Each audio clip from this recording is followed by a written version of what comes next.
Казвам се Жади. След като завърших едногодишния курс за куче водач, се запознах с Бена, новия ми и постоянен стопанин. Работата ми с нея като куче водач изисква ежедневно движение в градска среда, тъй като ходя с Бена на училище и неотлучно я следвам навсякъде. Заедно с моите колеги ще ви предадем 10 молби на кучетата водачи и идеята на нашата мисия. Какво става, бе, Сладурче? Бе, моето умници, ела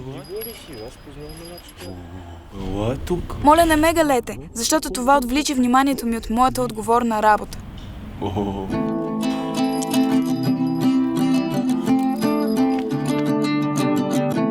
Казвам се Бена, на 21 години съм.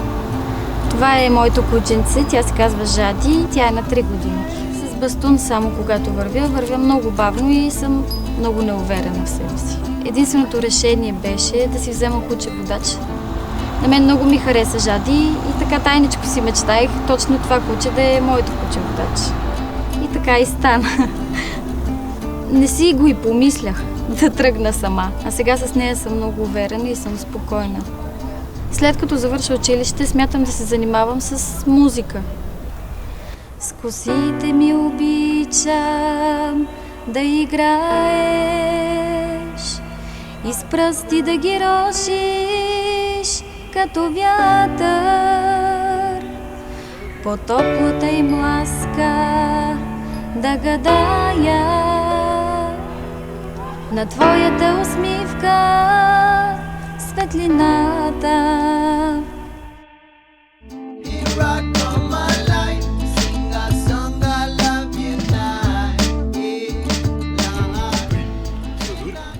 Моля, не ме викайте при себе си, защото трябва да бъда неотлъчно до моя стопанин.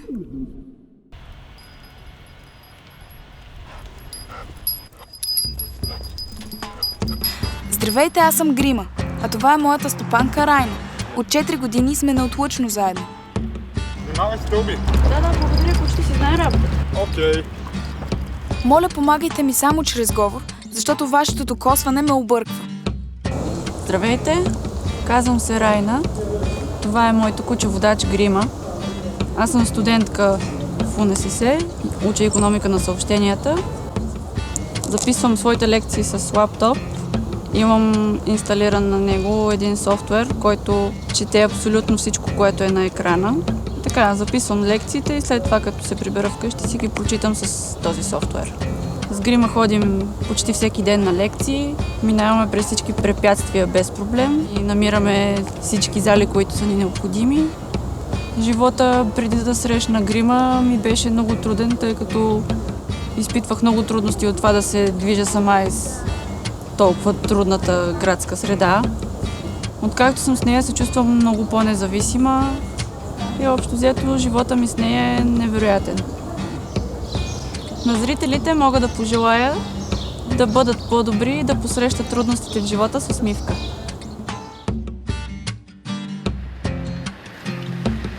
Моля ви, като сме на светофар, съобщете на моя стопанин, когато се появи зелената светлина, защото аз не различавам цветовете. Зелено е, може да премине.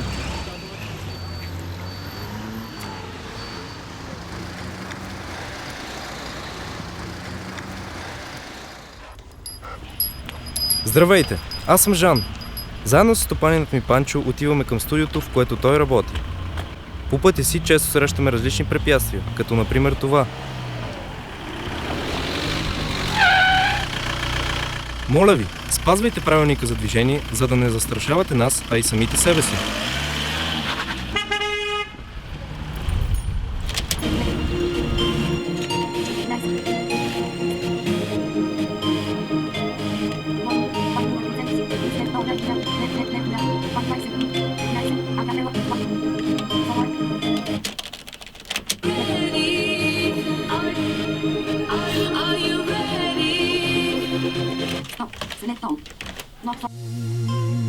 Аз съм Панчо Карамански, кучето е Жан.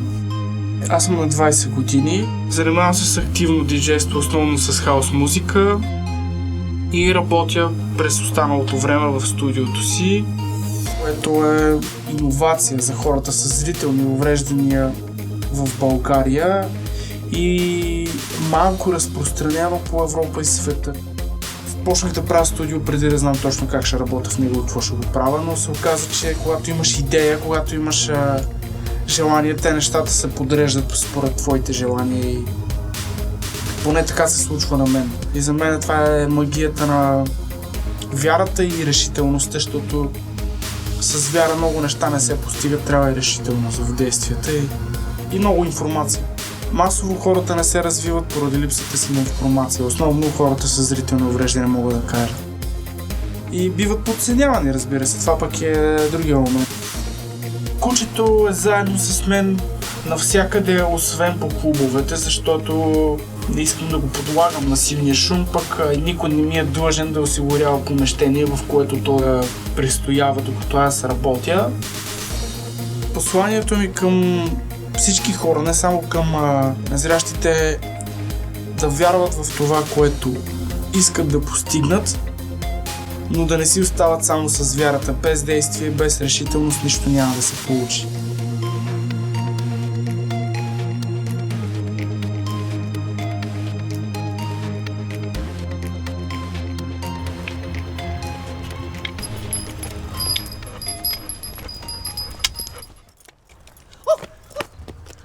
Моля ви, не ме пушете и стряскайте. Моля ви се, бе, госпожа!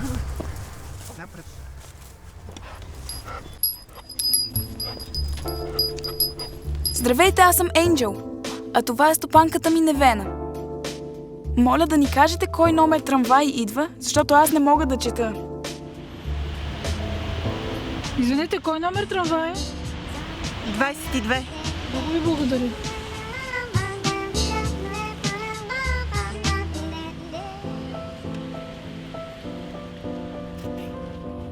Казвам се Невена Трайкова. Съм ползвател на куче водач с име Енджел. Ползвам нейните услуги от 2 години. Срещата беше много спонтанна. Тя просто ме избра за определени минути. Веднага сама дойде без да знае, че е определена за мене. След единия месец разбрах, че това е нещо, което ми осмисля живота и че мога да разчитам без никакви съмнения за нейната помощ. Завършил съм рехабилитация, но с течение това, че съм загубила зрение, просто най-добрият вариант беше да работя като масажист. 30 години работя в социално заведение в дом за стари хора. През тези 30 години винаги съм разчитала с някой да се придвижвам, тъй като живея в единия край на София и работя в другия. Откакто съм с нея, винаги съм по-забележима по улиците, по-забележима в транспорта, винаги някой се е притичал, ако имам нещо нужда от помощ, дори да ми се помогне. Не винаги можеш да намериш човек, когато ти е необходим, с каквото може да ти е в помощ, докато кучето винаги можеш да разчиташ по всяко време на денонощието. И дано има много по-сърцати хора, помагат на фондацията, за да може наистина това училище да просъществува и да могат много повече незрящи да ползват такива кучета.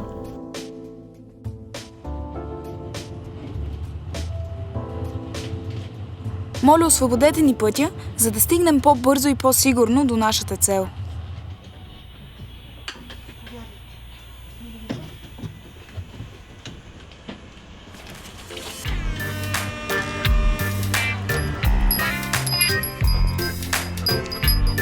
Здравейте, казвам се Енигма. Заедно с моят стопанин Цветан отиваме да се разхождаме. Моля, задръжте при себе си вашия домашен любимец, защото когато съм на работа, нямам време за игри.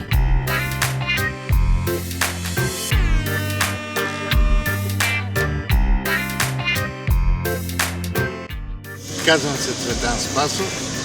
От 2 години съм с моята четирикрака помощничка Енигма. Срещнахме се през пролетта на 2010 година. Тогава председателката на фондацията, ученича Тилапия Албена, ми се обади, че има подготвено подходящо куче за мен. Преминах през съответното обучение и вече 2 години работим заедно с Енигма. Тя ми е един не само добър приятел и другар, но това ми е очите, това е съществото, на което аз разчитам в ежедневието си, в придвижването си. До сега Енигма няколко пъти ме е измъквала от много трудни ситуации.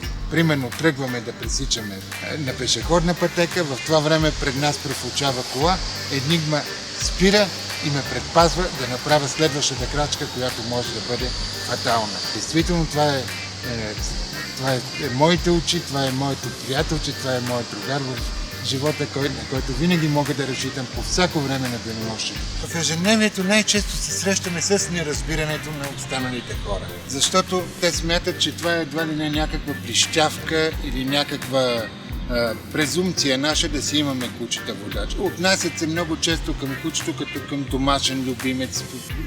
Не знаят как да подходят към нас и не знаят какво да направят, когато срещнат куче водач, а това ни създава много големи проблеми, защото те почват да се радват на кучето в момента, което то работи, примерно. Аз трябва да овладея емоцията на Енигма, да я успокоя и чак тогава вече да я подготвя за предстоящата работа. Аз нямам нищо против хората да се порадват, но те не знаят, че първо трябва да се обадят на незрящия човек и тогава вече аз като знам какво се прави с кучето, нямам нищо против, особено на дечица никога не съм отказал да спра и да се порадват на кучето, защото това възпитава и детенцето в любов към живота.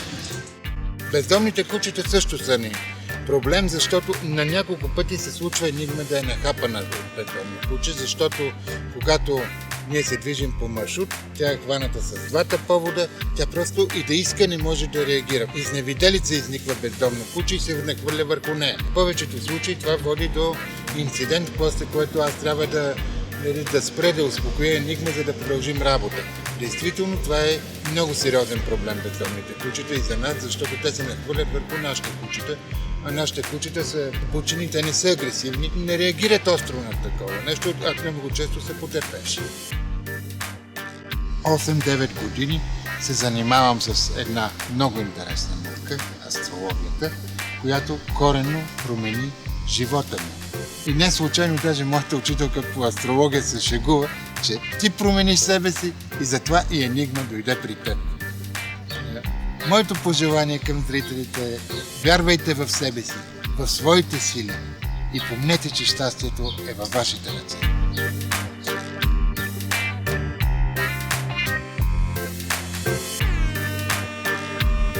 Моля, не се плашете от мен. Можете да ме познаете по специалния повод, който нося на гърба си.